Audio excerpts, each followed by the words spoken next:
तो दुश्मन के पास जाने का और क्षमा मांगने का साहस नहीं। देखिए आप दशलक्षण पर वैसे मनाते हैं हम, अंतिम क्षमा वाणी मनाते हैं कि नहीं मनाते? तो क्षमा किससे मांगते हो? आपके साथ जिस व्यक्ति का राग द्वेष ज्यादा हुआ है और साल भर हुआ है या उसी दिन हुआ हो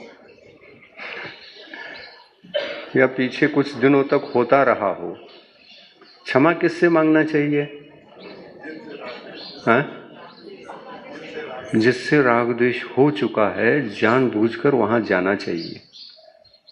नहीं मेरी गलती नहीं, उसी की गलती, मैं क्यों जाऊं? तो वो भी ऐसा सोचेगा, नहीं मेरी गलती नहीं उनका है, मैं क्यों जाऊं? तो इस हाँ, वो करे या ना करे, करने वो करे या ना करे, क्षमा उनके तरफ से क्षमा की अपेक्षा मत रखो। आपको धर्म करना है अपनी आत्मा की निर्मलता के लिए, है ना? क्या उनको भी सुधारना ठेका ले रखा है? वो करे या ना करे, आप अपने विनम्र भाव से, विनय भाव से जाकर के क्षमा मांगो, करे या ना करे। लेकिन उनके साथ कभी राग द्वेष करना नहीं, परोक्ष में हो प्रत्यक्ष में हो, भविष्य में कभी भी उनके प्रति द्वेष भाव आपको आना ही नहीं चाहिए। द्वेष भावों को खत्म करोगे तो वो मित्र बनकर एक दिन आपके लिए आपके सामने स्वयं आएगा। ये क्षमा करता ही नहीं, क्षमा करता ही नहीं, राग द्वेष आपको पहला अभी से हो रहा है, तो जो कर्म क्रोध कषाय है ना, ये पाप कर्म है, इसको पहले भी बांधा है। तो कर्म जो है आपके परिणामों के अनुसार और पुष्ट हो रहा है। ये तो करता ही नहीं, मैं क्यों करूं? राग द्वेष आपके मन में अभी भी चल रहा है। तो पुराना बंधा हुआ जो कर्म होता है और वो बलवान हो जाता है। भगवान ने ये भी रास्ता बताया है, पूर्व कर्मों को बलवान नहीं बनाना हो तो अपकर्षण करो, कर्मों के उस फलदायक शक्ति को खत्म करो। कैसे करना? हाँ महाराज यही तो पता नहीं है, और यही पता लगाने के लिए आप आज के दिन प्रवचन में बैठ करके सुनने के लिए आए। वो टेक्निक क्या है जो हम अपने द्वेष को खत्म कर सकते हैं और दूसरे के मन में रहने वाले द्वेष भाव को भी हम समाप्त कर सकते हैं। जब हम जिएंगे दूसरा भी जीना सीखेगा, है ना? हम जीना सीख जाएंगे तो मेरे को देख देख कर एक ना एक दिन अच्छा प्रभाव पड़ेगा क्या? नहीं, नहीं पड़ता है तो मैं क्या करूं? ऐसा नहीं, इसकी आशा क्यों रख रहे हैं? कोई जीव भगवान नहीं बन रहा, मोक्ष नहीं जा रहा है, क्रोध कषाय नहीं छोड़ रहा है, राग द्वेष नहीं छोड़ रहा है, तो कैसे छुड़ाओगे? आपने ठेका लिया है क्या? नहीं, इसको छुड़ा के ही रहूंगा। ये ठेका चलता भी है क्या? किसी के वश में है क्या? जीवों के राग द्वेष परिणति को छुड़ाया नहीं जाता, वो स्वयं छोड़ने लायक बनता है अपनी चर्या को देखकर। आप मंदिर जाते हैं, कभी भगवान को देखकर क्रोध आया? गुरु के सामने आते हैं, कभी क्रोध आया? शास्त्र स्वाध्याय के लिए बैठते हैं, शास्त्र को निमित्त बना करके कभी गुस्सा आया? देव शास्त्र गुरु के सामने खड़े हो जाते हैं तो हमको क्यों ऐसी निर्मलता प्रकट होती है? सोचिए आप, हम सोच नहीं पाते, टेक्निक मालूम नहीं है, सोच में भी हमारे लिए कोई मार्ग सन्मार्ग मिला नहीं अभी तक। जहां सोच ठीक हो जाएगा वहां पर कुछ कहने की जरूरत ही नहीं है, और सोच से ही जीवन बनता है।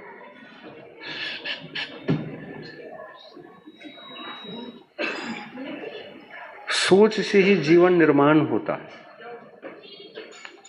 सोच समीचीन हो तो सब ठीक ठाक। हम सोच ही नहीं पाते, हमको शंकाओं का समाधान नहीं है इसलिए सोच नहीं पाते,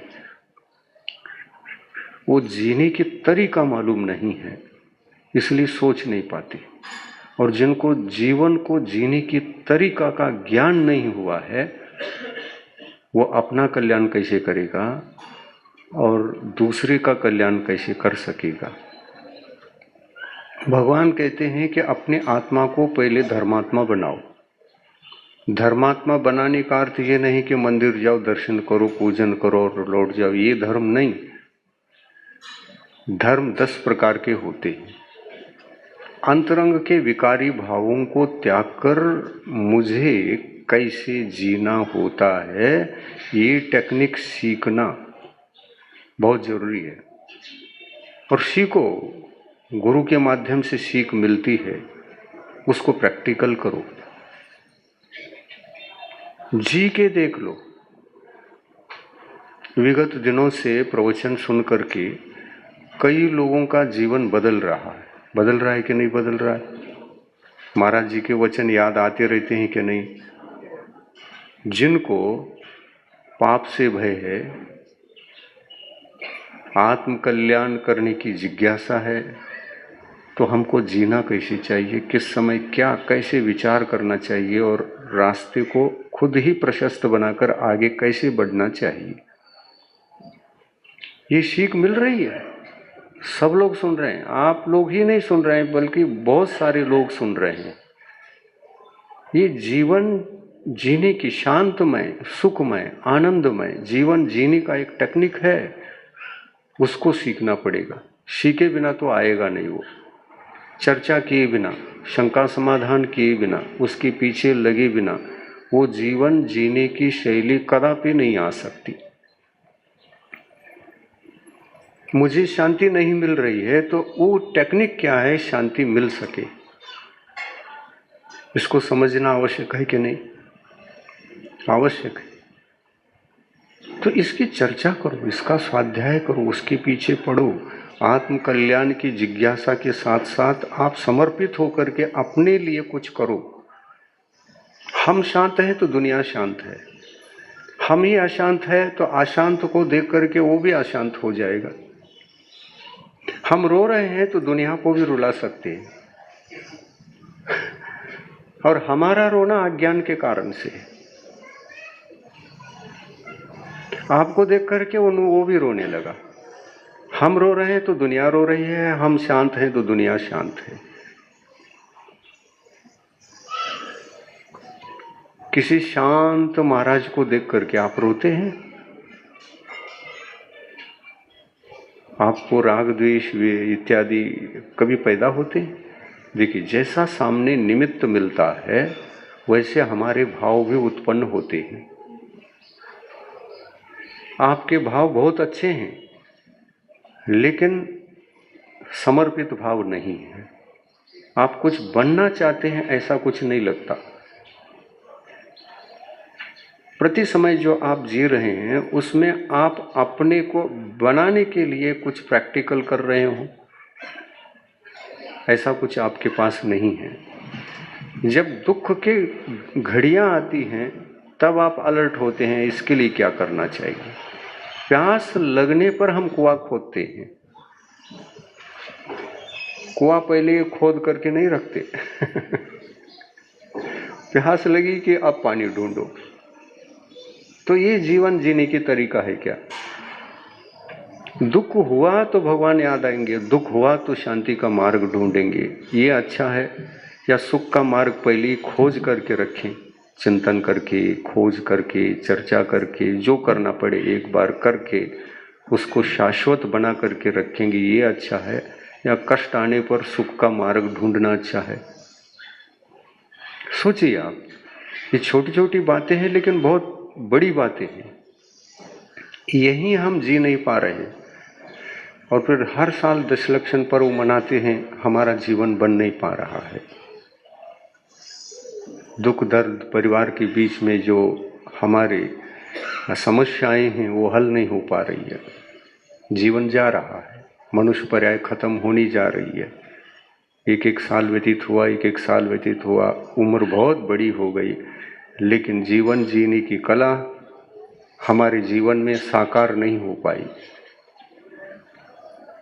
तो क्यों, कहाँ गलती हो रही है? ये स्वयं को ही स्वयं का अवलोकन करना पड़ेगा ना, अवलोकन करना पड़ेगा। कहाँ कम पड़ रहे हैं हम? उस कमी को पूर्ति करने के लिए चर्चा करो, स्वाध्याय करो, प्रवचन सुनो, बार बार सुनो, एक बार नहीं, दो बार नहीं। ऐसे विषयों पर जो प्रवचन होते हैं, इनको बार बार सुनने से हमारा जीवन बनता है। क्योंकि जब तक भीतरी अज्ञान नहीं हटेगा तब तक अंधकार रहेगा। और उस दशा में आप धर्म भी कर रहे हैं 10 दिन तक, तो केवल क्रिया के रूप में निकलते जा रहे हैं। भावात्मक रूप से कोई साकार होकर के वो दिन लौट नहीं रहे हैं, जो सुखदायी है वो दिन ही नहीं आ रहे। ऐसी समस्या किसके जीवन में नहीं है बताइए आप? हर घर में, घर घर में, हर व्यक्ति में ये समस्या नहीं है क्या? है क्या नहीं? और यही पूछते हैं आप लोग, महाराज ऐसा हो रहा है, ऐसा, और इसके लिए क्या करना चाहिए? तो 1 मिनट में समझाने की बात नहीं है ये। क्या करना चाहिए और कैसा करना चाहिए, इतने में मैं कह दूं तो आप बन सकते हैं क्या? अपने जीवन को बना सकते हैं क्या? संभव नहीं है। उसके पीछे स्वयं को पढ़ना पड़ेगा कि रागादि भावों को अभाव करके जीवन जीने का क्या टेक्निक है, उसको खोजना पड़ेगा।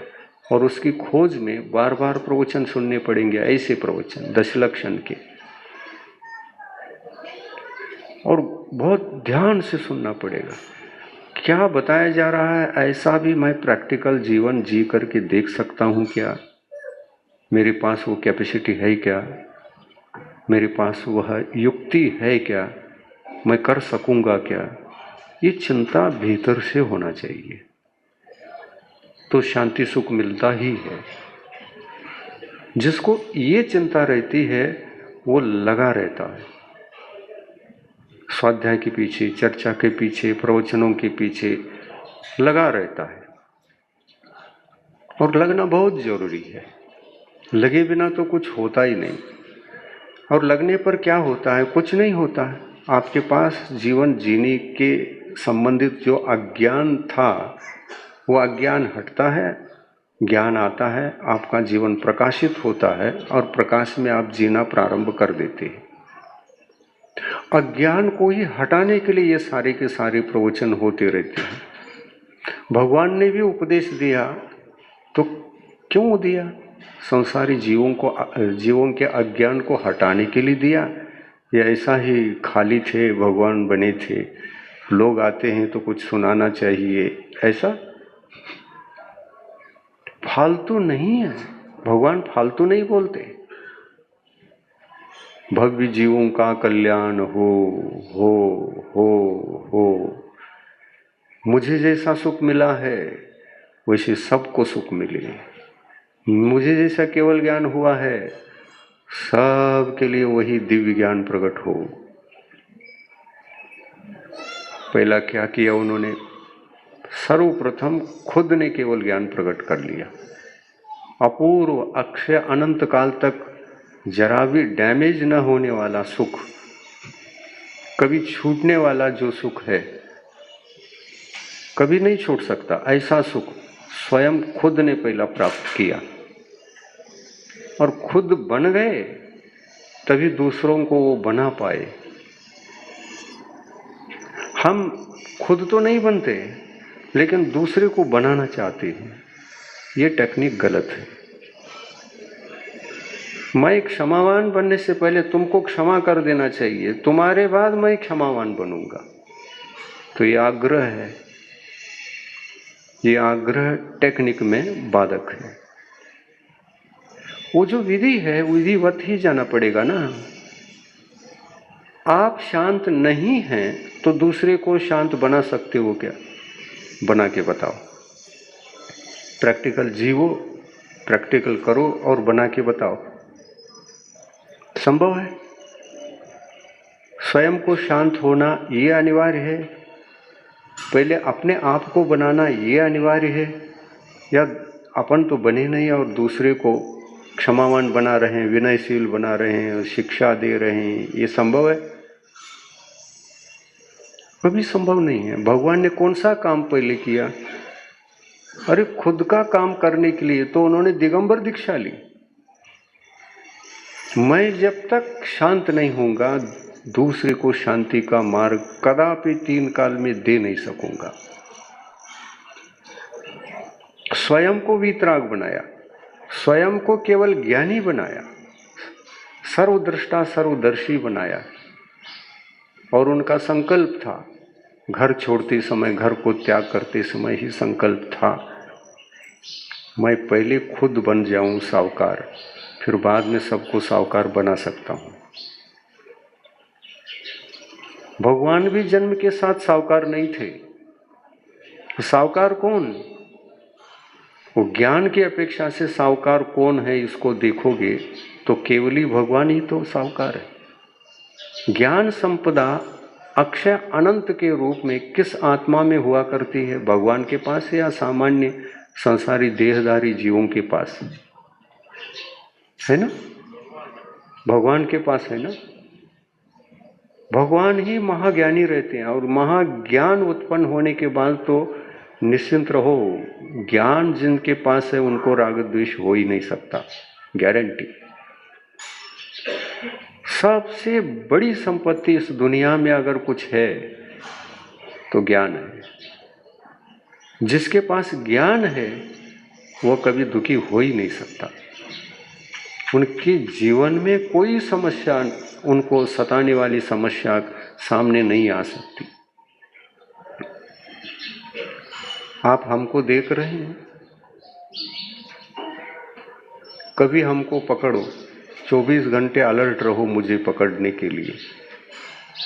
मुझे क्रोध आना चाहिए, आपको पकड़ में आना चाहिए। मान आना चाहिए, आपको पकड़ में आना चाहिए। माया आना चाहिए, आपको पकड़ में आना चाहिए। लोभ जगना चाहिए, आपको पकड़ में आना चाहिए। पकड़ोगे, मेरे इर्द गिर्द ही बैठे रहना।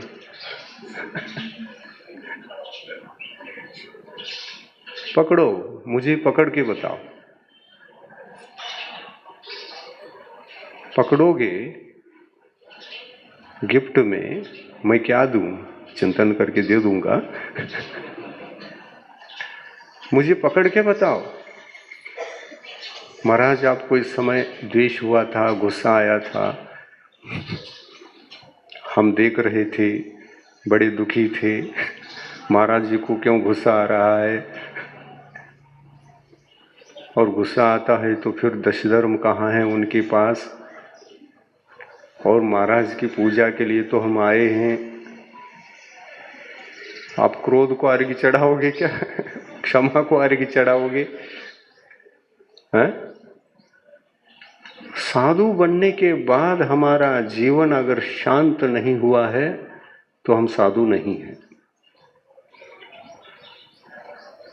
साधु बनने के बाद भी गुस्सा उत्पन्न हो रहा है, राग द्वेष हो रहा है, तो क्या 10 धर्म वहां पाए जाएंगे?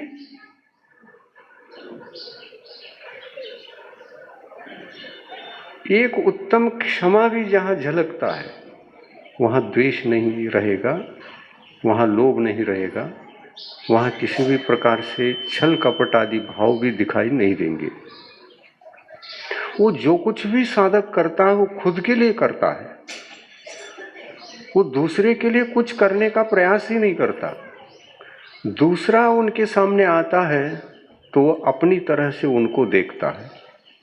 मैं जैसे हूं वैसे सभी जीव वैसे ही हैं। उनके पास भी उत्तम क्षमादि 10 धर्म प्रकट होने की योग्यता है, क्योंकि भगवान ने कहा है कि इसमें भगवान बनने की पात्रता है।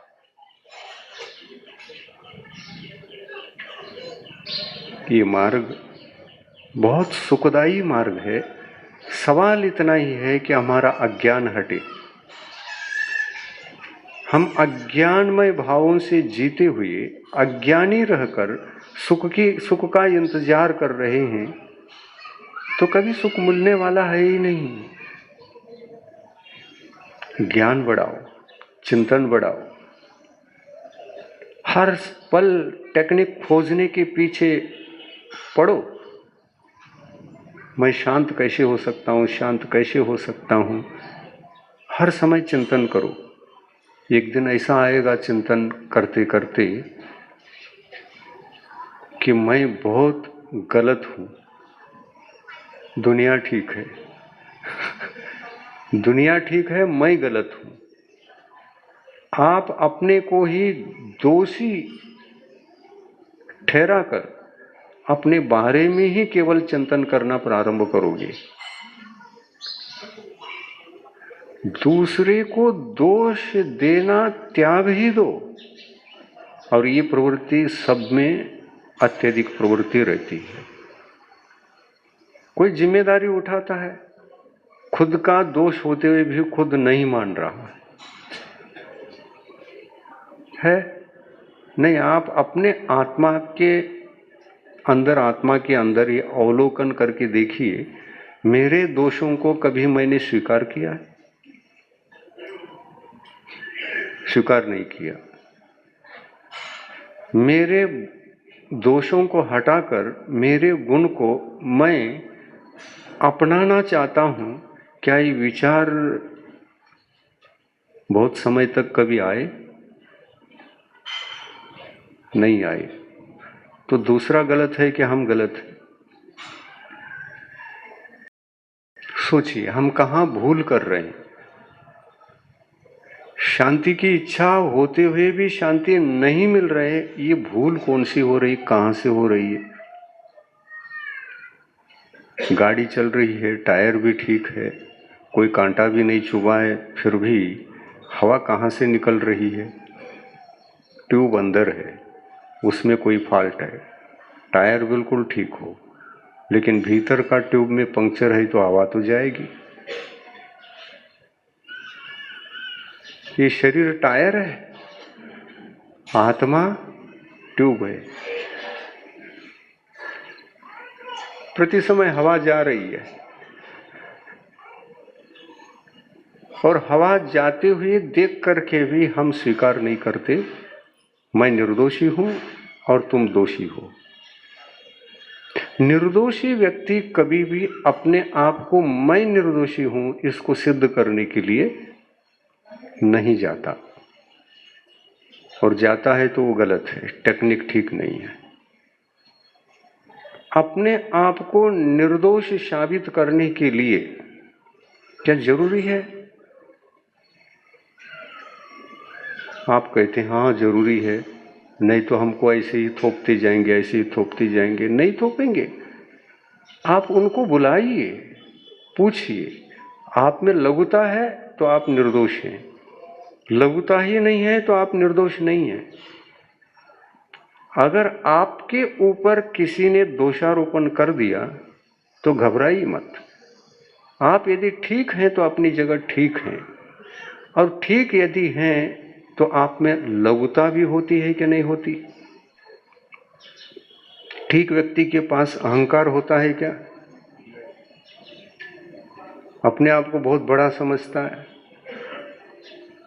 मेरा स्वाभिमान है, मैं किसी के पास क्यों जाऊं, क्षमा क्यों मांगू, मेरा स्वाभिमान घट जाएगा। ये आत्मा, ऐसी आत्मा, अज्ञानी आत्मा स्वाभिमान के नाम से अभिमान को बढ़ा रहा है।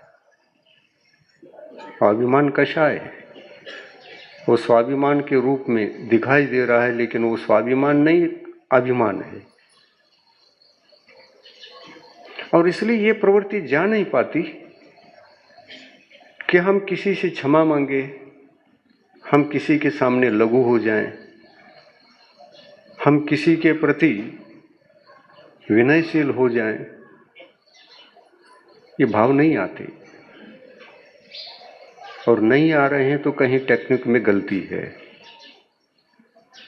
आप खुद शांत नहीं हो पा रहे हैं, इसका मूल कारण ये है कि आपको अहंकार है, और अहंकार को गिराना नहीं चाहते, और फिर भी सबको अहंकार मुक्त देखना चाहते हैं। संभव है? आप अहंकार मुक्त हैं तो आपका मन, आपका वचन, आपकी काया इतनी लघुता के रूप में दिखाई देते हैं कि आपको देख करके शत्रु भी बदल जाएगा। भगवान के समवसरण में जो भी गए वो किसी भी जीव को, शत्रु भी साथ में आया है तो भगवान के चरणों में जाने के बाद वो शत्रु मित्र बन जाता। मित्रता के रूप में भावों को जगाकर भगवान को देखना प्रारंभ कर देते।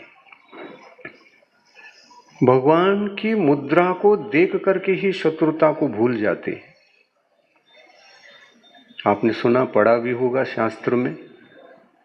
तो आप कहाँ गए हैं? समूह शरण में गए हैं। तो भगवान ने क्या कहा? तुम्हारे शत्रुता को वहीं गेट के बाहर उतार के अंदर आओ।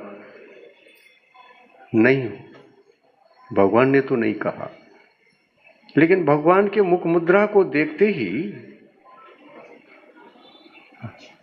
शिव भी अपना वैरत्व भूल गया और गाय भी शांत बैठ गई। हम दोनों एक परिवार के हैं, एक गति के हैं। तिरंज हम तो सधर्मी हैं, मनुष्य तो नहीं है ना। हम दोनों सहधर्मी हैं, हम दोनों मिल के बैठेंगे। क्या मुझे खाओगे?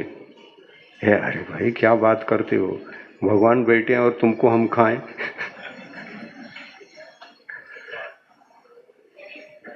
शिव आक्रमण नहीं करेगा। वो छोटे प्राणी भी बैठे हों, बड़े प्राणी भी बैठे हों, कोई आक्रामक बुद्धि उत्पन्न होती ही नहीं है समूह शरण में। क्यों नहीं होती? इस बात को समझो। यही बात हमको पता नहीं है। इसलिए नहीं होती, भगवान उस अवस्था को प्राप्त कर गए, उनके रेंज में आने वाले जीव उस वीतरागता का प्रभाव पड़ करके वो राग द्वेष को भूल करके बैठ जाते। भगवान के समूह शरण में जाने वाले प्राणी एक भी झगड़ा नहीं करता, भावों को भूल जाते हैं।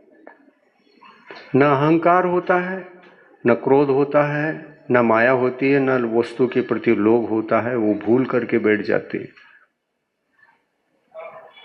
तो इसमें निमित्त कौन बन रहे हैं? भगवान। तो भगवान ने क्या किया ऐसा कि उनके पास जाने से जीव वैर विरोध भूल करके अपना आत्मावलोकन करने के योग्य हो गए। तो भगवान खुद पहले बने ना।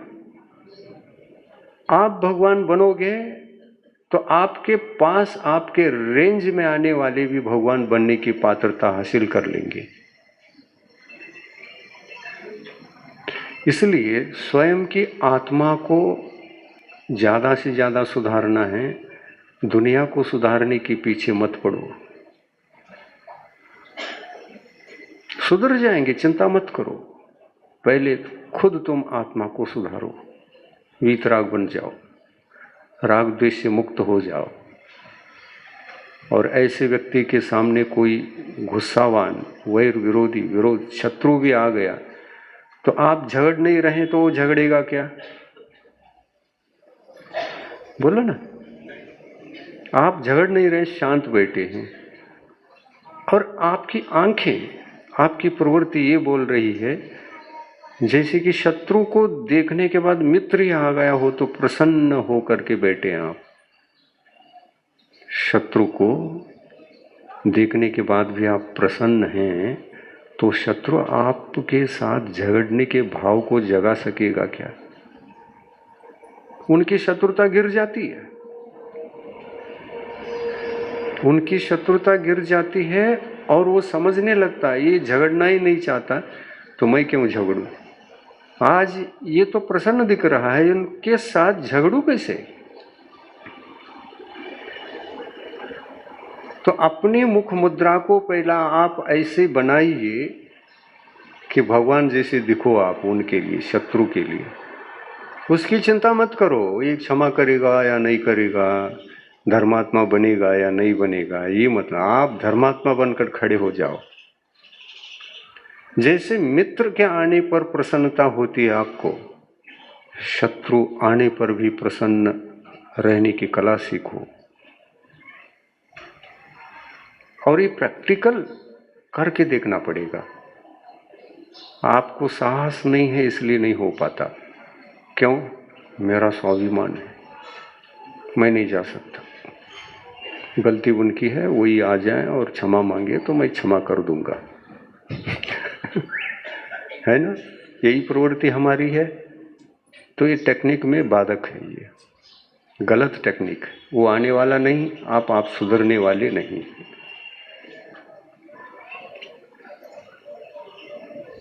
तो देखो, जो आत्म साधक हैं उनको देखा करो, जो आत्मा की साधना में निरंतर डूबे रहते हैं उनको देखो, वो क्या कर रहे हैं, वो क्या टेक्निक है जो इतने बड़े शांत हैं। उनको कभी गुस्सा करते हुए नहीं देखा, अहंकार का कोई भी और एक रेखा भी नहीं है, छल कपट भाव नहीं है, निर्लोभ प्रवृत्ति से जी रहे हैं। जो जी रहे हैं, जो कर रहे हैं, वो खुद के लिए कर रहे हैं। लेकिन हम किस बुद्धि वाले मालूम है ना, वो क्या कर रहा है, खोजबीन में लगे रहते हैं। हमारी प्रवृत्ति है, हमारा स्वभाव है, ये छूटता नहीं है। क्यों आया था, क्या कर रहा था, कैसे था, कब आया कब गया, इसकी खोजबीन में लगे रहते हैं। अगर यही खोजबीन का कार्य स्वयं आत्मा के प्रति हो जाए तो भगवान बन जाओगे पंचम काल में भी। जरूरत क्या है दूसरे के दोषों को खोजने की? सीआईडी बन करके बैठ गई दुनिया के लिए। किसने सर्विस दिया है क्या? सर्विस कर रहे हो क्या? किसी का पगार मिल रहा है क्या? पेमेंट मिल रहा है क्या? क्यों ठेका लेकर के रखा है दूसरे के दोषों को खोजना है मुझे? जरूरत क्या है आपको? गलती यहां से शुरू होती है और इसलिए अपने आत्मा को हम भगवान नहीं बना पाते। दूसरे के दोषों को खोजने में हमारा समय रात दिन जाता रहता, वो पकड़ में नहीं आ रहा है। अगर यही कार्य स्वयं के आत्मा के दोषों को खोजने में लग जाए तो पूरा समय सार्थक हो जाएगा। और ये काम करोगे तो ही दूसरी आप दुनिया के अंदर रहने वाले जीव आपको अच्छे लगेंगे। तुम शांत हो जाओगे तो दुनिया बुरी नहीं लगती, दुनिया बहुत अच्छी लगती है। आप ऐसे चिंतक होकर के चिंतन करते रहते हैं, दुनिया अज्ञान में है इसलिए शांत नहीं हो पा रहा है, उसको जीने का टेक्निक मालूम नहीं है, टेक्निक पकड़ में नहीं आया, इसलिए अशांत है। अब क्या करें? मैं क्या कर सकता हूँ?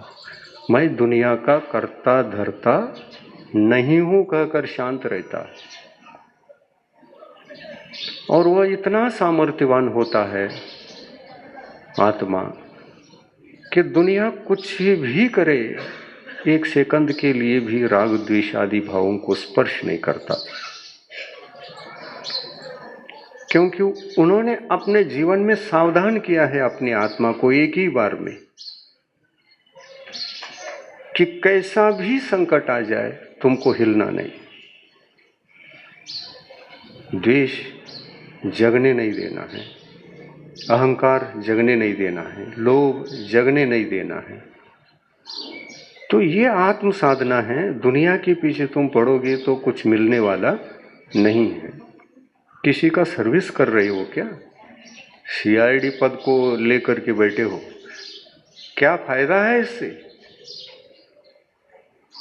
क्या लाभ है? पश्चाताप होना चाहिए। मैंने अनादि से यही किया है, दूसरे के दोषों को खोजने का ही कार्य किया है। हम उसी के लिए बैठे हैं अलर्ट। इसमें कितना अलर्ट, वो कहाँ गया, किधर गया, क्यों गया, इसका चिंतन बार बार किया कि नहीं किया? किया। क्या जरूरी था ये? इसमें स्वयं का काम हुआ था क्या पर का काम हुआ था? आप स्व समय थे क्या पर समय थे उस समय? तो पर समय में जीवन को खपाने वाला अज्ञानी है। पर समय का पर की ही खोजबीन में लगा है तो वो महाअज्ञानी है। वो कभी भगवान नहीं बन सकता, कल्याण नहीं कर सकता। वो शांति की अनुभूति एक सेकंड के लिए भी नहीं कर सकता, क्योंकि वो पर का कार्य है। पर के कार्य में शांति नहीं है, स्व के कार्य में शांति है।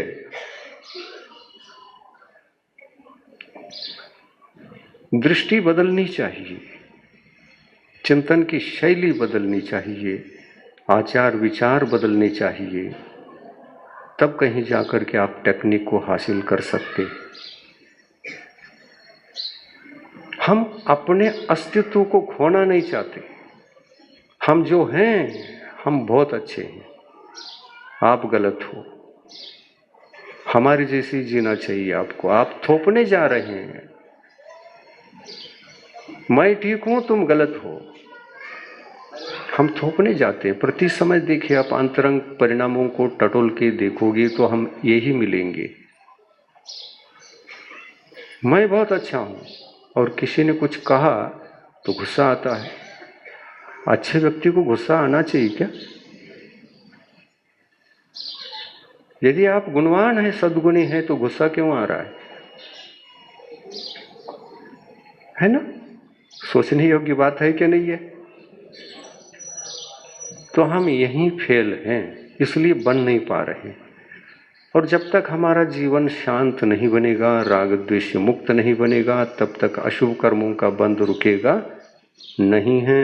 अशुभ कर्मों का बंध हम निरंतर करेंगे, जो बंधे हुए हैं उनको और पुष्ट करेंगे, और जो बंध रहे हैं वो क्वालिटी वाले आकर के बंधेंगे। पाप कर्म जो ज़्यादा ही दुखदायी है वो आकर के बसेंगे अंदर। और हमने बांधा है तो क्या दूसरा भोगेगा या मैं भोगूंगा? हमको ही भोगना है। तो कर्म बंध का भय जिस आत्मा को नहीं है, वो दोष ही पर दोष, दोष पर दोष, दोष पर दोष करता चला जाता है, और कभी मानने को तैयार नहीं होगा कि मेरा दोष है और मेरे लिए क्षमा कर दो। नहीं, झुकने के लिए तैयार नहीं। और ऐसे भव्यात्मा जब समूह शरण में जाते हैं, वही विरोध भूल करके बैठ जाते हैं। किसका परिणाम है? देखिए आप, भगवान के पास जाने से उनके रेंज में चले गए कि आप अपनी शत्रुता को भूल जाते हैं। जिससे शत्रुता आपकी थी उसको भी भूल जाते हैं। ये विशेषता है समूह शरण में। और यहाँ पर भी यही हो रहा है। मैं जब से आया हूँ मेरा शत्रु एक भी नहीं मिल रहा है इसमें। क्या कारण है? मैं अगर जोर से बोलूँगा, तुम्हारे भावों को बिगाड़ूंगा, तुम एक तो पैदा होंगे, फिर मेरा शत्रु आप है। मैं कैसा हूँ?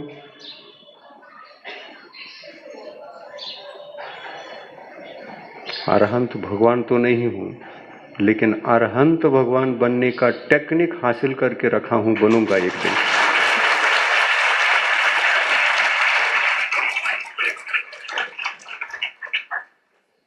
और वही टेक्निक आप लोगों को देना चाहता हूँ। हमारा सॉफ्टवेयर जरा खरीद लो ना।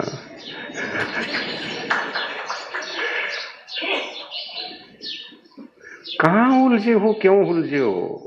जब देखो वैभाविक परिणति, राग द्वेष, वो ठीक नहीं है, उनका आचरण ठीक नहीं है, थोपते जाओ। तो अगर यही कार्य करना है तो भगवान बनाओ ना, एक बार में बुलाओ उनको, बिठाओ। तो राग द्वेष छोड़, ठीक नहीं लग रहे हो तुम। बना सकते हो किसी को भगवान? खुद बनेगा या तुम बना सकते हो? तो दूसरे के दोषों को देख ही क्यों रहे हो? खुद भगवान नहीं बना सकते, और बना सकते हैं तो बहुत अच्छी बात थी। सब जीवों को बुला लो और इस आपके यंत्र में डाल दो, चलो तुम मोक्ष चले जाओ। राग द्वेषादि से मुक्त होने का कार्य हमको करना पड़ेगा, क्या दूसरा कराएगा? स्वयं को करना पड़ेगा। और भगवान ने यही किया। भगवान ने घर क्यों छोड़ा? ये करने के लिए। किसका काम? दुनिया का काम। मुनि क्यों बने? परिग्रह क्यों त्यागा? खुद को बनाने के लिए या दुनिया को सुधारने के लिए? खुद को बनाया। सर्वप्रथम उन्होंने खुद को शांत किया और ये संकल्प लिया, जब तक मुझे पूरा ज्ञान नहीं होगा, केवल ज्ञान। पूरा ज्ञान का मतलब केवल ज्ञान। जब तक मुझे पूर्ण ज्ञान की उपलब्धि नहीं होगी तब तक मैं अज्ञानी हूँ, और जब तक अज्ञानी हूँ तब तक दोषी हूँ, और जब तक दोषी हूँ, अज्ञानी हूँ, छद्मस्त हूँ, उपदेश नहीं दूंगा। भगवान खुद कितने ज्ञान थे उनके पास? 3 ज्ञान जन्म के साथ। मति ज्ञान, श्रुत ज्ञान, अवधि ज्ञान। 3 ज्ञान के धारी थे, और वो बोलने के लिए तैयार नहीं, उपदेश देने के लिए तैयार नहीं। मुनि बनने के बाद भी राजी नहीं है उपदेश देने के लिए। क्यों? क्योंकि मैं ज्ञानी नहीं हूं, अभी उपदेश देने का पात्र ही नहीं हूं। अखंड संकल्प ले लिया 12 साल का भगवान महावीर ने, जब तक केवल ज्ञान नहीं होगा छद्मस्त अवस्था में मैं उपदेश देऊंगा नहीं। देखिए आप तो क्या करोगे? उपदेश नहीं दोगे तो मुनि बन करके मैं पहले अपने आप को भगवान बनाऊंगा, और भगवान बनने के बाद जो दिव्य ध्वनि स्वाभाविक रूप से मेरी खिरेगी, जीवों का कल्याण होगा, वो बाद में होगा ही होगा, उसको कोई रोक नहीं सकता। ऐसा अखंड संकल्प इन तीर्थंकर भगवंतों का होता है। और हम ऐसे हैं कि साधु बनने के बाद भी दोष को खोजने में लगे हुए हैं। क्या तीर्थंकर भगवान ने यही किया था?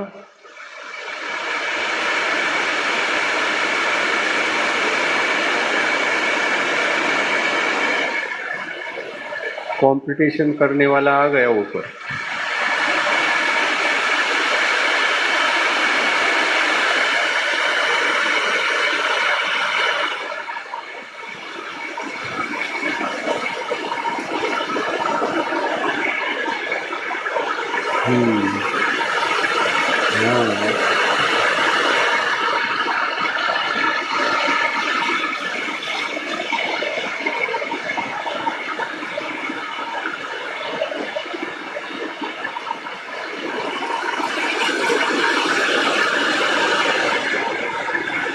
ये सब अपने आप होता है। हमारे पास धर्म है, धर्मात्मा है हम, तो इनको बुलाना नहीं पड़ता, ये स्वयं आ जाता।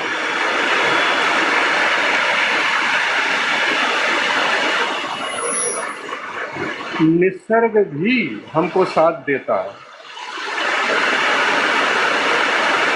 बशर्त धर्मात्मा बनने की जरूरत है।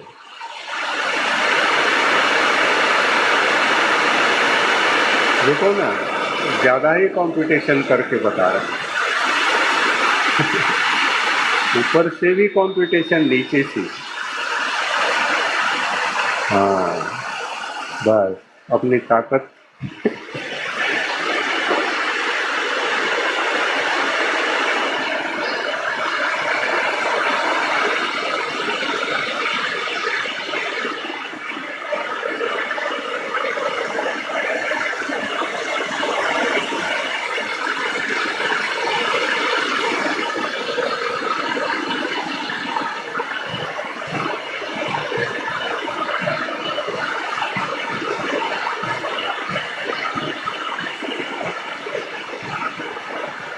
हम कंपटीशन नहीं करेंगे।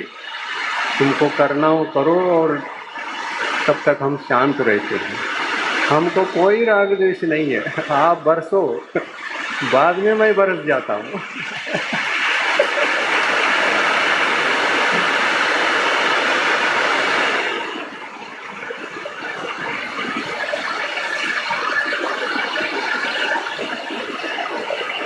खुश करने के लिए आया, हमारे पास भी उपकार करने की शक्ति है, आपको खुश करने के लिए आया है।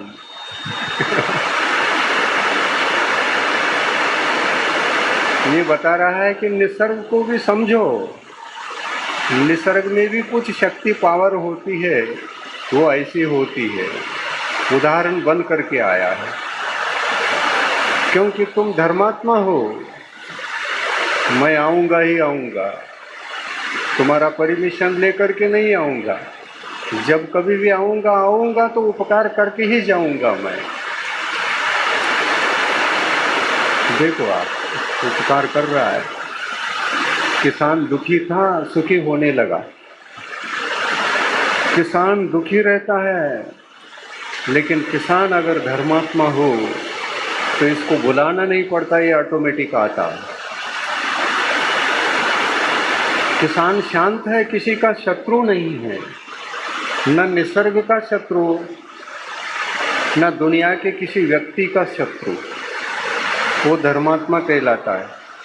और इन धर्मात्माओं की संख्या जितनी होती है, पुण्य से भर जाता है ये धरती, पुण्यात्माओं से भर जाता है। और पुण्यात्माओं से धरती भर गया तो निसर्ग तो ऑटोमेटिक ही साथ देने वाला है। हम पुण्यात्मा हैं तो पुण्य के निमित्त तो मिलेंगे ही मिलेंगे।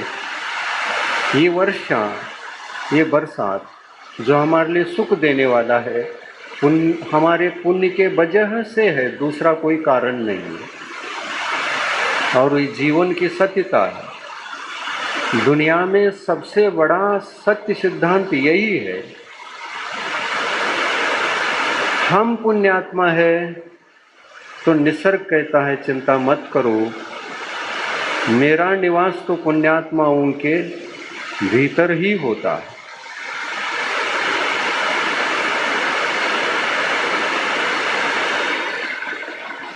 लक्ष्मी किसकी शरण में रहती है? पापात्माओं की शरण में, पुण्यात्माओं की शरण में रहती है। तो हम पुण्य कैसे बढ़ाएं? हम पुण्य भी बढ़ा रहे हैं तो हमारे पास कामनाएं भरी हुई हैं, पुण्य कैसे बढ़ेगा? हम कुछ कर रहे हैं तो तत्काल अपेक्षा रखते हैं कि इसका फल मिल जाना चाहिए, तब तो ठीक, नहीं तो बोगस इन कार्य को करेंगे तो क्या फल है? हमको विश्वास नहीं है। पुण्य हमको सुख देता है, ये विश्वास नहीं है। और इसलिए कामना को अपना करके कामना से हम सुखी बनने का प्रयास करते हैं। इसलिए कामना का मार्ग तो संसार का मार्ग है। भगवंतों ने कहा कामना से कोई भी कार्य मत करो, सब ऑटोमेटिक निसर्ग से व्यवस्थित चलता है आपका जीवन। कामना का स्पर्श ही मत करो, जगाओ नहीं अपने भीतर और अच्छे कार्य करते चले जाओ। स्वयं के लिए भी अच्छा करो और दूसरे के लिए भी अच्छा करते चले जाओ। किसी को राग द्वेष से मत देखो। अपने जीवन को ऐसा बनाओ कि वसुधैव कुटुंबकम।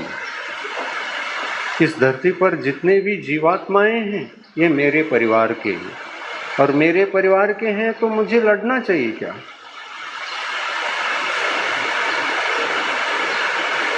आपका परिवार है और परिवार से ही लड़ रहे हैं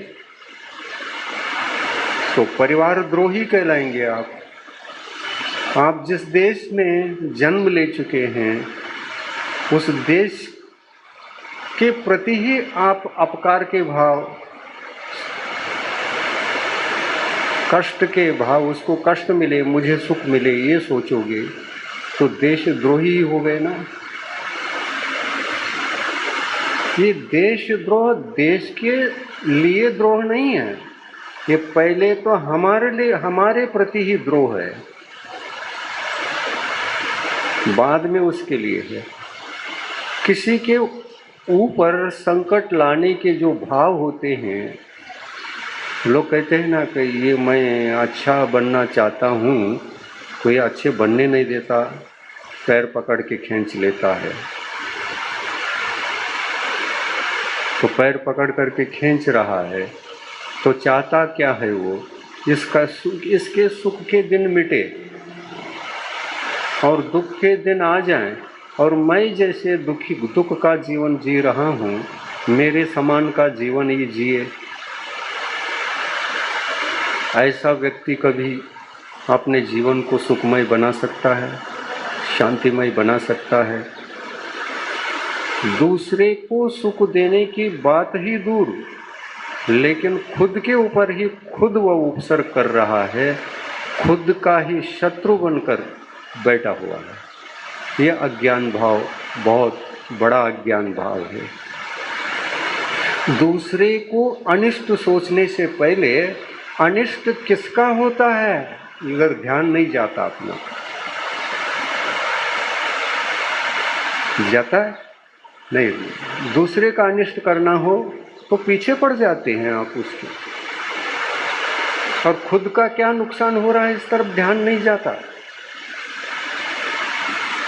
और स्वयं को सुखी समझता है। ये अज्ञानी है। ये अज्ञानमय जीवन जब तक जीता रहता है, कोई सुख पाने का रास्ता नहीं। स्वयं के बल पर अपने को सुखी बनना होता है। तो जीना कैसे चाहिए? जीना ऐसा चाहिए, मेरे जैसे सुखी सभी बने। यही ठीक है ना? दूसरे के दुख को देख करके आंखों में आंसू आना चाहिए। बेचारा इसके जीवन में दुख के घड़ी क्यों आए, पिघलना चाहिए। जिसका हृदय दूसरे के दुख को देखकर हृदय नहीं पिघलता है, वो पाषाण का हृदय कभी भी न तो स्वयं सुखी बन सकता है, न पर को सुख दे सकता है। अपने हृदय को पाषाण नहीं बनाना।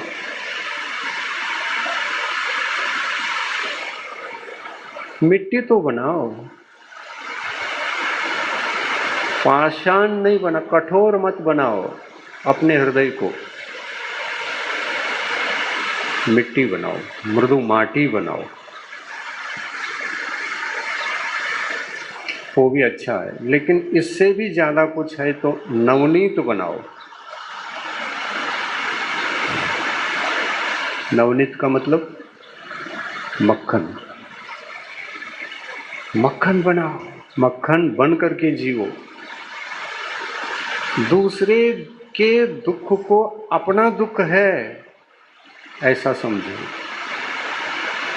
घर में इस प्रकार का जीवन आप जीते हैं, अपने पुत्रों के प्रति, पुत्रियों के प्रति, माता पिताओं के प्रति। आपका परिवार बहुत सीमित है, और सीमित परिवार में जो आपके हैं उनके लिए आप नवनीत बन करके जीते रहते हैं। अरे मेरी माँ को क्या हो गया, अरे मेरे भाई को क्या हो गया, अरे मेरी बहन को क्या हो गया। कितने दुखी होते हैं आप। और जो करना पड़े, जो लगाना पड़े, धन संपत्ति वैभव निछावर करके उसको सुखी बनाने का प्रयास करते हैं। लेकिन पड़ोसी के प्रति आप कैसे रहते हैं सोच लो। वो आगे बढ़ रहा हो तो ये पैर पकड़ के खींचते हैं, अरे मेरे से आगे नहीं जाना। हाँ?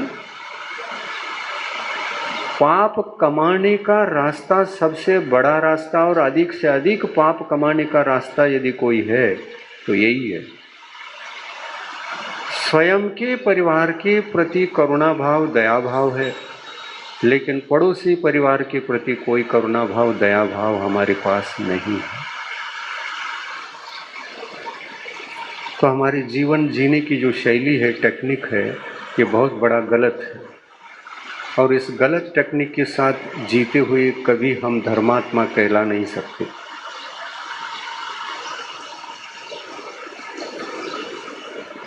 सोचना है, अपने आप को आहूत कर दो। सबसे पहला काम ये करो कि अहंकार को गिरा दो, अपने अहंकार भावों को और अहंकार को धराशायी कर दो। मैं कुछ नहीं हूं, यही मनुष्य को नहीं होता। अहम को खोना नहीं चाहता और सुखी होना चाहता है। अहम को नहीं खोते हुए दुनिया में आज तक न कोई सुखी हो पाया है, न हो सकता है। ये सिद्धांत है, तत्व है, नियम है, ये निसर्ग नियम है। स्वयं को मृदु बनाए बिना किसी दूसरे को मृदु नहीं बना सकते, ये सिद्धांत है। और सिद्धांत विरुद्ध चलना अनैसर्गिक जीवन है, वो नैसर्गिक जीवन नहीं है। जीवन को रूपांतरित करिए, थोड़ा सा प्रैक्टिकल करिए। बस एक दिन के लिए गिरा दो, फिर 2 दिन के लिए गिरा दो।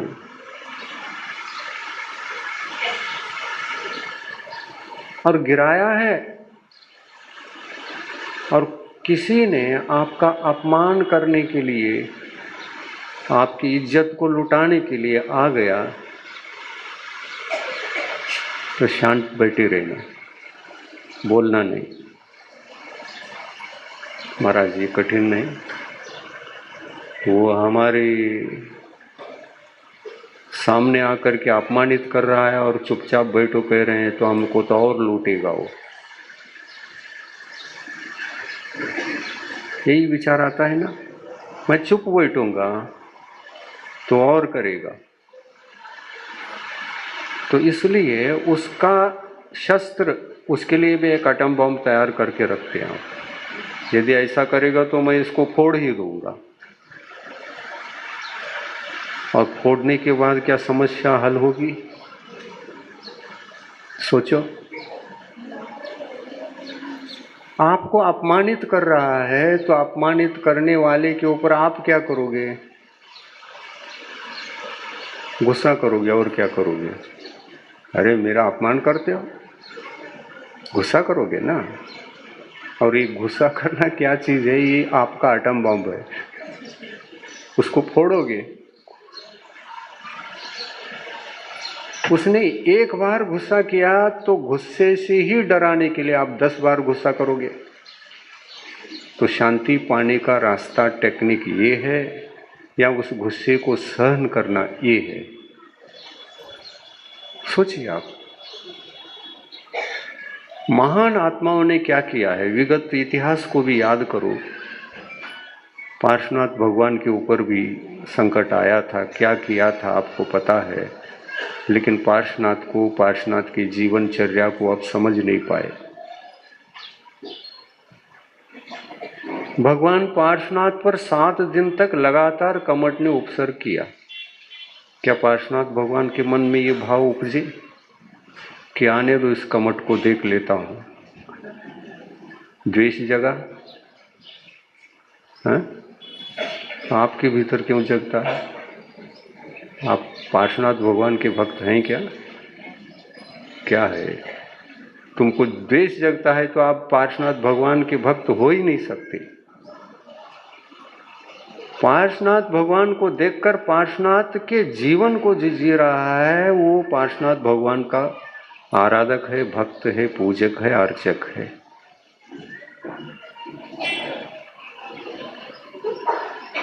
पार्श्वनाथ भी आपको देख रहे हैं, ये मेरा जैसा लगता है क्या, मेरे से विरुद्ध लगता है? मेरी चर्या में और इनकी चर्या में क्या अंतर है? मेरे ऊपर कमट उपसर्ग कर रहा है और इनके ऊपर तो कोई उपसर्ग भी नहीं है, और फिर भी ये उचक रहा है।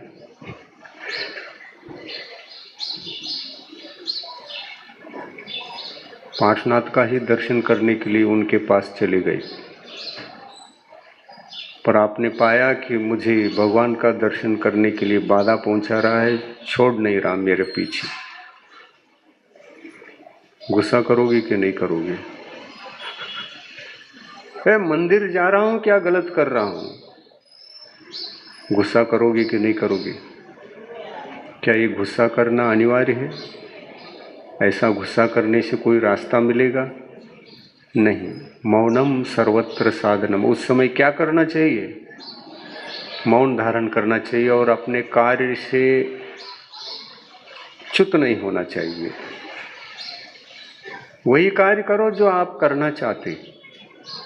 शत्रु पीछे से आ रहा है तुम्हारे धर्म कार्यों में बाधा पहुंचाने के लिए, तो आपका कर्तव्य है कि धर्म कार्य में तल्लीन रहो। वो शत्रु जो भी करता रहे वो अपने तरफ से करता रहे, उत्तर मत देना, मौन रहना। और मौन रहोगे तो कब तक उपसर्ग करने वाला है, कब तक सताने वाला है? आखिर प्रयत्न करेगा करेगा करेगा करेगा और देखेगा अंतिम समय तक 1000 गाली देने पर भी हिलता नहीं है, तो शायद ये माइंड आउट हो गया है। ये समझेगा कि नहीं समझेगा? ये पागल हो गया है, इसको कुछ फर्क ही नहीं पड़ता, ये कह करके लौटेगा कि नहीं लौटेगा। तो उपसर्ग से बचना चाहो तो मौन रहो।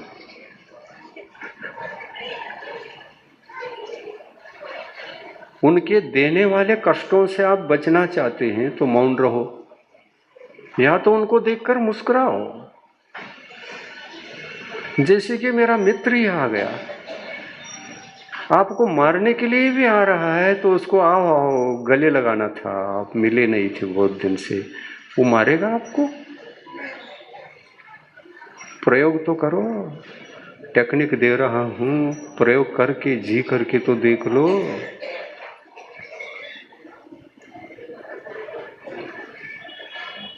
जियोगे? थोड़ा सा प्रैक्टिकल करोगे?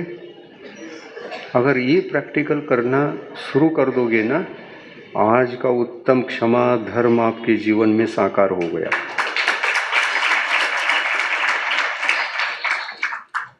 मैं वही कर रहा हूं और जो कर रहा हूं वही बता रहा हूं।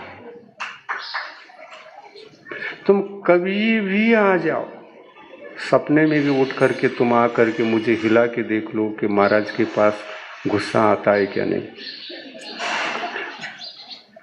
हिला के देख लो, टटोल के देख लो, मुझे कुछ फर्क नहीं पड़ता। मैं ऐसा अनुभव कर रहा हूं कि कहीं केवल ज्ञान तो नहीं हुआ है।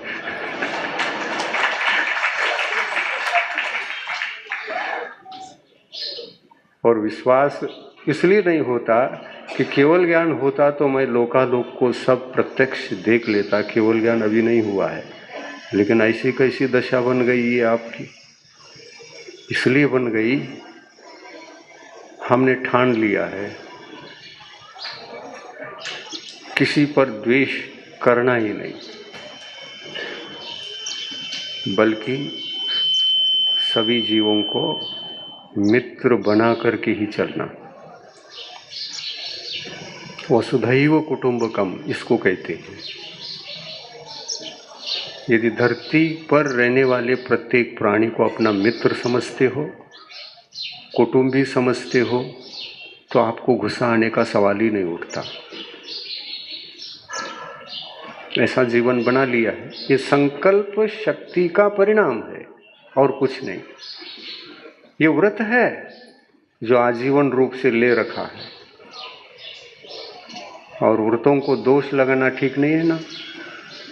हमने महाव्रत लेके रखा है, अनुव्रत नहीं। इसमें मैंने नियम लेकर के नहीं रखा है, मैंने यम लेकर के रखा है। यम भी आ जाए तो मैं क्षमा भाव को नहीं छोड़ूंगा।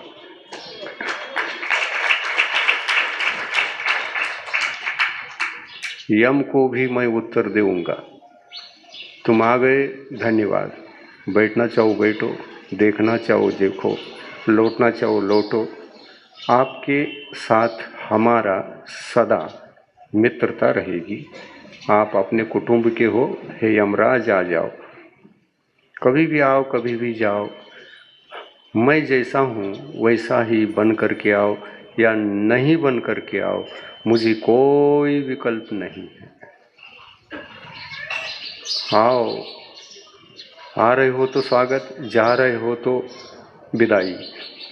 आपके साथ मैं हूँ, मेरे साथ आप रहो, कैसे भी रहो मेरे साथ रहो, शत्रु बन करके रहो तो भी मेरे साथ रहो, मित्र बन के रहो तो बहुत अच्छी बात है, मित्र बन के रहो। मेरे में आप में कोई अंतर नहीं, तुम मेरे हो। दुनिया में जितने जीव हैं वो मेरे हैं, मेरे मित्र हैं, और इनके साथ मित्रता का ही व्यवहार होगा। ये आजीवन संकल्प है, ये महाव्रत के रूप में, अनुव्रत के रूप में नहीं। आप तो कहते हैं कि 10 लक्षण पर्व आ गए महाराज, 10 दिन मैं क्रोध न कर सकूं, ऐसा आशीर्वाद दो। तो 10 दिन में आप क्रोध छोड़ करके धर्मात्मा बनना चाहते हैं, ये ठीक नहीं है। क्रोध को उजाड़ दो तो जड़ से ही तो उजाड़ के फेंक दो, कभी आ न सके। ऐसा भी कोई टेक्निक है क्या नहीं दुनिया में? है क्या नहीं है? उस टेक्निक से मैं जी रहा हूं क्या नहीं?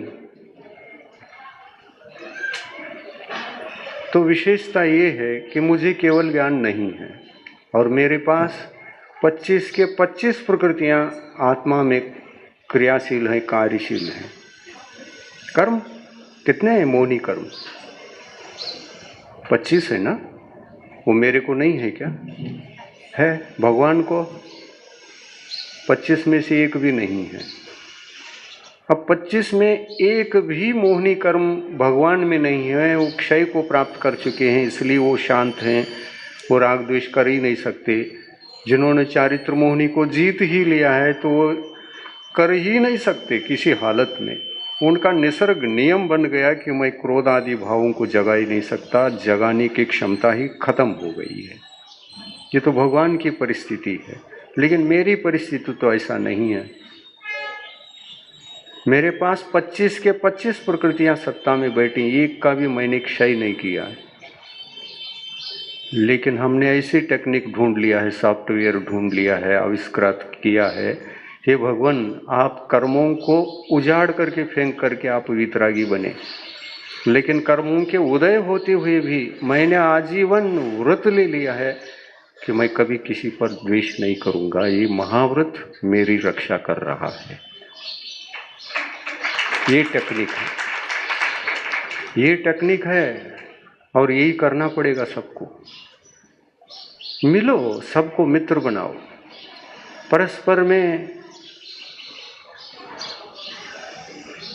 शत्रुता नहीं। आओ, हम आते हैं, आप भी आओ। सबका साथ, सबका विकास।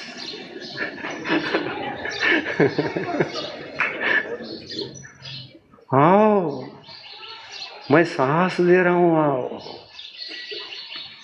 मेरे पास साहस है, वैसा ही साहस धारण करने की कला भी सिखा दूंगा। आ जाओ, हम और आप मिल के चलेंगे तो डबल शक्ति होगी। डरो नहीं किसी से, मैं साथ हूं, तुम मेरे साथ हो, तो मैं भी नहीं डरूंगा, आप भी नहीं डरोगे। और जो जो डरते हैं उनका उनके डर को खत्म करने के लिए दोनों चल पड़ेंगे, तो सबका साथ, सबका विकास, सबका साथ, सबका विकास। जो भी मिले, आओ स्वागत, आओ स्वागत। तुम सुखी रहो, मैं भी सुखी रहता हूँ, चलो मिल के चलेंगे सभी। ये प्रवृत्ति, ये चर्या जीवन में जब तक नहीं आएगी तब तक ये ऊपर के धार्मिक अनुष्ठान बेकार है, कोई फलदायी नहीं, निस्सार हैं। क्या करोगे इन क्रियाओं को करके? राग द्वेष आदि भाव खत्म नहीं हुए, खत्म नहीं कर पा रहे हैं, और ये अनुष्ठान करके धर्मात्मा बन करके मैं धर्मात्मा हूँ ये सोच रहे हो। क्योंकि मैं 3 बार मंदिर जाता हूँ, अहंकार हो गया 3 बार मंदिर जाने का। पूजन अब से करता हूँ, इतना इतना दान देता हूँ, अहंकार हो गया तुम्हारे दान का। वो दान भी अहंकार को ही पुष्ट कर रहा है। क्या ये धर्म है? क्या शांति है? किसी धार्मिक अनुष्ठान से भी हमारी मान कषाय की पुष्टि हो रही हो, वो धर्म की कोटि की क्रिया ही नहीं है, वो क्रियाकांड है, क्रिया नहीं। भगवान की पूजा कर रहे हैं और भगवान जैसे शांत भगवान के चरणों में भी नहीं बैठ पा रहे हैं, हमारा मन चंचल। क्यों? घर में अपमानित होकर के आ गए, पूजन का टाइम हो गया तो थाली उठा करके मंदिर में आकर उपस्थित हो गए और भगवान के सामने पूजन में आज मन नहीं लग रहा है। क्या हो गया? उन्होंने अपमान किया, रास्ते में आ रहा था अपमान किया, बड़ा मन दुखी है। अपमानित हुए क्यों? ये सोचो। अपमानित इसलिए हुए कि हमारे पास मान कषाय थी, इसलिए अपमानित होना पड़ा।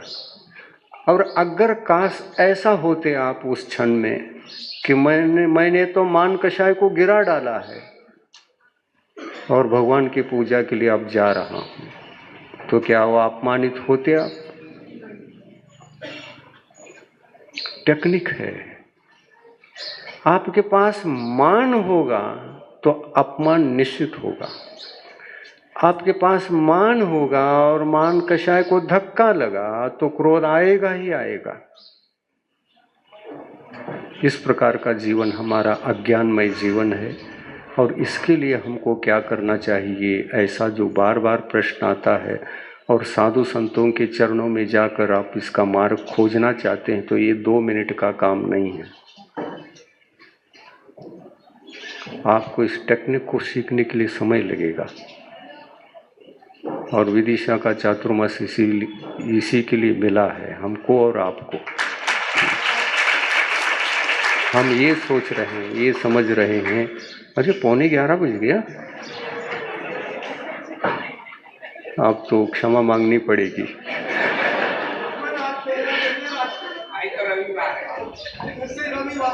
आज रविवार भी है क्या? अच्छा,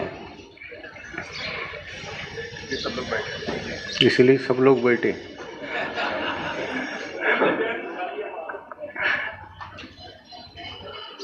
तो देखो, सबसे पहला काम यही करो। आज का रविवार का प्रवचन मिला, उत्तम क्षमा के बारे में मिला, उत्तम क्षमा को कैसे जगाया जा सकता है ये हर मार्गदर्शन मिला। मान को गिरा के देख लो, क्रोध मर जाएगा। क्रोध आता है तो अपमान होने के कारण से आता है, ये पकड़ में आना चाहिए आपको। आप गुस्सा कब करते हैं? जब अपने आप को कुछ समझते हैं, अपने अस्तित्व को समझते हैं, तब गुस्सा आता है। और ये जो अपने आप को मैं हूँ और ऐसा कैसा, ये जो भाव हैं, ये मान कषाय के उदय के कारण से है। और यदि इस मान को गिरा, 1 मिनट प्रैक्टिकल करके देख लो आप। किसी व्यक्ति ने अपमान कर दिया तो दूसरे क्षण आपके अंदर से कौन सी कषाय उत्पन्न होती है? बताओ, क्रोध। तो मान को धक्का लगा इसलिए क्रोध आया। ये धक्का मुक्की होती रहती है, 4 कषाय और एक कषाय आहत होती हैं पर के निमित्त से।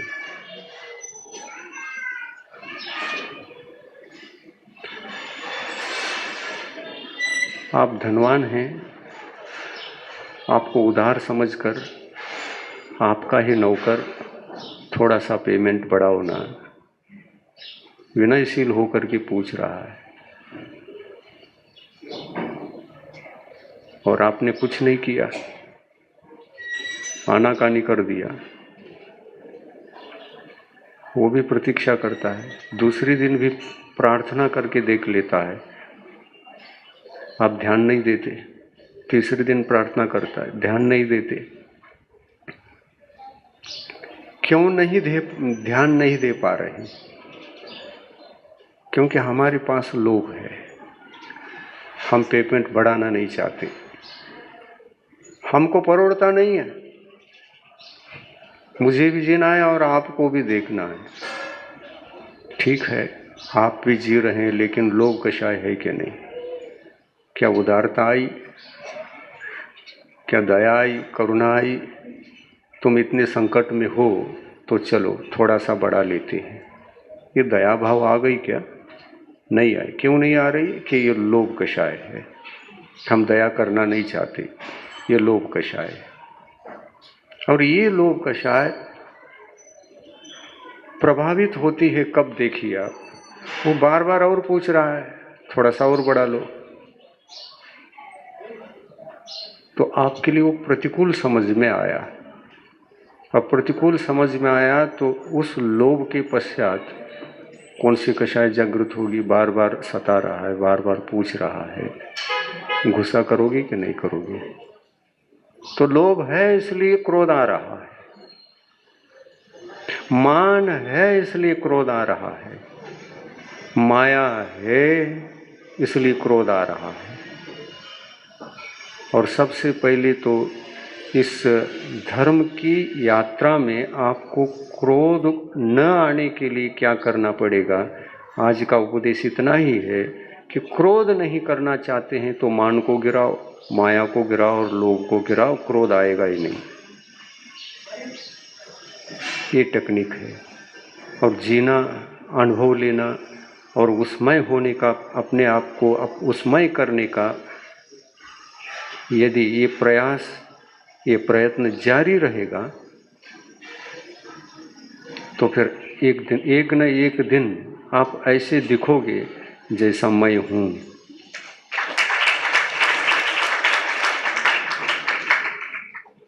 दिखोगे। देखना चाहोगे? क्या आप शांत होना चाहते हैं? पहला किस कषाय को गिराओ? मान को गिराओ, लघु बन जाओ, विनयशील बन जाओ। विनय इतना बड़ा हथियार है कि विनय के बल पर दुनिया को आप जीत सकते हो, दुनिया को मित्र बना सकते हो। विनयशील आत्मा वही हो सकता है जो अपने मान कषाय को गिरा चुका है, वो विनयशील होता है। और विनय उद्देश्य पूर्वक होता है, उद्देश्य पूर्वक विनयशील होता है। क्या उद्देश्य? दुनिया को अपना बनाना है तो आपको नम्र होना पड़ेगा, लघु होना पड़ेगा, या तेज तराटे से अहंकार भाव के साथ जाना पड़ेगा, लघुता होनी पड़ेगी। ये लघुता आपके जीवन में विनय को पैदा कर देती है और हम झुक करके नहीं जा सकते, आदर के साथ नहीं जा सकते। ये हमारी प्रवृत्ति है, अनादिकालीन प्रवृत्ति है, और इस प्रवृत्ति को हम छोड़ ही नहीं रहे। छोड़ने में भी घबराहट है, अगर छोड़ के बैठूंगा तो ज्यादा संकट आएंगे। आज अपमान किया है, कल डबल अपमान करेगा, तो क्या हम चुपचाप बैठे? ये विचार आते हैं हमारे पास, और चुपचाप बैठना ही मार्ग है, इस पर विश्वास नहीं होता। और आप चुपचाप बैठ गए तो उसी दिन मित्र भी बन सकता है, लेकिन बैठना कहाँ है अपने को? अपन ये समझते हैं कि जानबूझकर कुछ करता रहेगा, चुपचाप कैसे रहूं? अब करने दो ना, क्यों डरते हो, क्यों भयभीत हो रहे हो? करने दो उसको, कब तक करेगा? आखिर कमट का भी कोई अंत है? 7 दिन तक किया, क्या प्रत्युत्तर दिया पार्श्वनाथ भगवान ने? वो शांति से ही बैठे थे ना, तो ऐसा शांति से बैठना सीखो, प्रत्युत्तर नहीं देना। आप उत्तर नहीं दोगे तो उत्तर मांगेगा नहीं वो बार बार, ये तो शायद ये आउट हो गया है कहेगा, शांत हो जाएगा। उसके शांत होने पर अब मुस्कुराते हुए जाओ उसके पास, आप आए थे, कष्ट दे रहे थे, हमने कुछ उत्तर नहीं दिया, आपको कैसा लगा? पूछो उससे। 11 बज गया। इतना ही ठीक है। उत्तम क्षमा। 1 घंटा लेट, उत्तम क्षमा क्षमा क्षमा। प्रभु देव तुम्हारे